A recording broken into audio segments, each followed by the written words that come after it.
तो इस देश के अंदर एक भी बलात्कार क्यों होता है? अगर भगवान है तो इस देश के अंदर दलितों के साथ हजारों वर्ष अत्याचार क्यों होता रहा? अगर भगवान है तो डॉक्टर अम्बेडकर को स्कूल के बाहर क्यों बिठाया? अगर भगवान है तो मेरे दादा परदादाओं ने हजारों वर्ष इस देश के अंदर अछूत बना के रखा, उनको शिक्षा। यदि भगवान की वजह से देश में बलात्कार हो रहा था तो बाबा साहब के संविधान के आने के बाद बलात्कार क्यों नहीं रुक गया?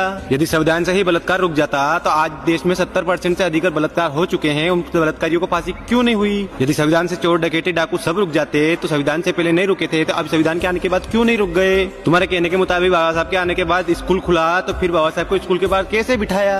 और यदि पेड़ के नीचे बैठने से ज्ञान मिल रहा था तो स्कूल खोलने की जरूरत क्या थी?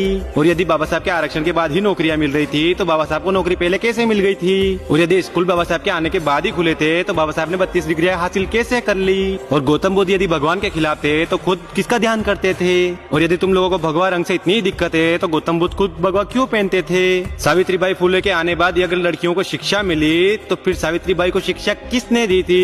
बाबा साहब के आने की वजह से स्कूल जाने का सबको अधिकार मिला था, तो फिर बाबा साहब किस स्कूल में पढ़े थे?